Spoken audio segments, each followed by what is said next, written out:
Assalamualaikum warahmatullahi wabarakatuh.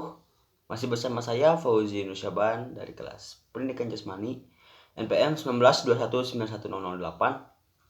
Di sini saya akan menjelaskan materi dari mata kuliah Teori Belajar Mengajar Motorik, yaitu Hakikat Belajar Gerak. Nah, dalam hakikat belajar gerak tentu ada definisi belajar gerak itu sendiri. Apa itu belajar gerak? Definisi belajar gerak menurut Smith pada tahun 1991 adalah serangkaian proses yang dihubungkan dengan latihan atau pengalaman yang mengarah kepada perubahan-perubahan yang relatif menetap dalam kemampuan seseorang untuk menampilkan gerakan-gerakan yang terampil. Nah, pada dasarnya di dalam definisi tersebut mengandung 3 aspek penting. Yang pertama itu, belajar merupakan pengaruh latihan atau pengalaman.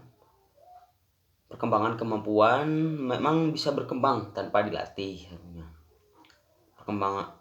Namun kemampuan tersebut berkembang misalnya karena pengaruh kematangan dan pertumbuhan. Yang kedua, belajar tidak langsung teramati.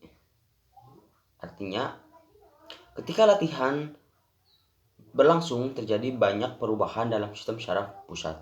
Perubahan tersebut terjadi karena penganyaman berbagai kemampuan dan pengalaman gerak dalam situasi memori dalam otak.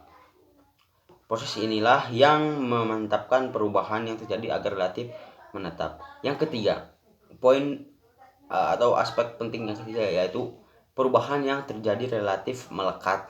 Banyak perubahan dalam penampilan yang terjadi oleh sebab itu antara lain oleh sifatnya hanya sementara. Misalnya oleh kelelahan, obat-obatan, atau kondisi lingkungan. Oke, tadi sudah mengetahui definisi belajar gerak menurut Smith. Nah, sekarang masuk ke konsep belajar gerak.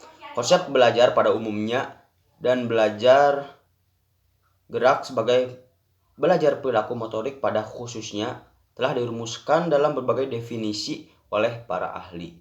Dalam proses pembelajaran, anak melakukan berbagai tugas-tugas gerak sesuai dengan tingkat pertumbuhan dan perkembangannya. Sehingga dalam proses perkembangan pendidikan jasmani memiliki muatan belajar gerak yang diarahkan pada pencapaian tujuan fisik dan perkembangan motorik.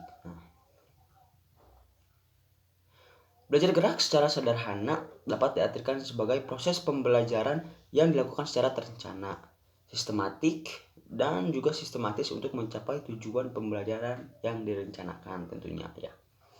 Nah, dalam proses pembelajaran materi, pembelajarannya adalah sebagai bentuk keterampilan gerak, baik yang dikemas dalam bentuk permainan dan latihan ketangkasan.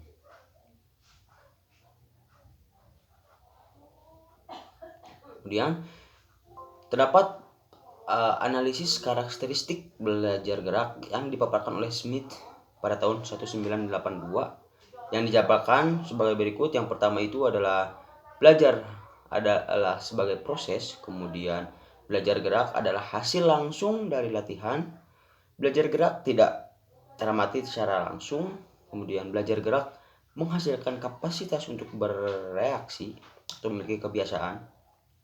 Kemudian belajar gerak relatif permanen. Belajar gerak bisa menimbulkan efek negatif, tentunya tidak selalu positif.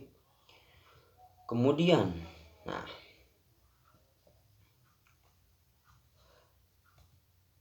tadi ada beberapa analisis karakteristik belajar gerak. Menurut Smith juga pada tahun 1982, belajar gerak adalah seperangkat proses yang bertalian dengan latihan atau pengalaman yang mengantarkan ke arah perubahan permanen, seperti definisi yang saya sebutkan tadi pertama ya. Oke, sekarang kita masuk ke ranah belajar gerak atau ranah gerak. Apa aja ranah dalam gerak? Di dalam ranah gerak ada 3. Yang pertama ada kognitif. Kognitif merupakan suatu proses di mana anak didik sedang mendapatkan informasi tentang bentuk keterampilan gerak yang harus dilakukan. Melalui informasi inilah perencanaan bentuk gerak dibentuk dalam sistem memori. Oleh karena itu, tahap kognitif oleh sebagian ahli berpendapat sebagai tahap perencanaan ataupun tahap awal dari ranah gerak. Bentuk keterampilan gerak akan segera dapat terbentuk dengan baik dalam memori seseorang apabila proses penyajian informasi dilakukan dengan benar dan sederhana. Nah, jadi kita sebagai tugas pendidik atau pengajar, tugas kita adalah menyampaikan informasi ataupun menyampaikan materi dengan sajian yang benar dan juga sederhana, tentu menarik pula.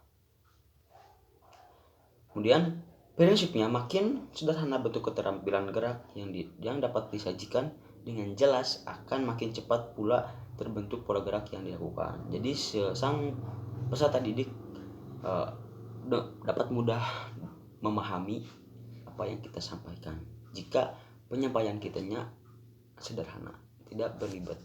Oke. Kemudian ranah yang kedua itu ada asosiatif.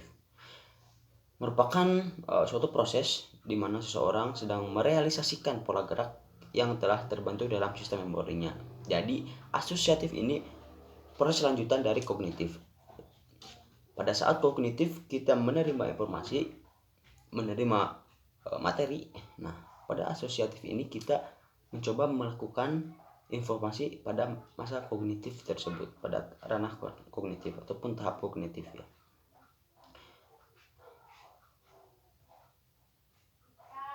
Pada awalnya realisasi gerak yang dikerjakan dilakukan dengan koordinasi gerak yang rendah. Oleh karena pelaksanaan keterampilan yang dilakukan masih tampak kaku. Pada tahap ini juga perlu memberikan perhatian yang profesional terhadap frekuensi pengulangan, intensitas dan tempo pengulangan. Oke, kita masuk ke ranah yang ketiga, yaitu ada ranah autonomus ataupun otomatisasi. Gerakan otomatisasi merupakan hasil dari latihan yang dilakukan dengan efektif. Gerakan otomatisasi dapat terjadi karena telah terjadinya hubungan yang permanen antara reseptor dan juga efektor.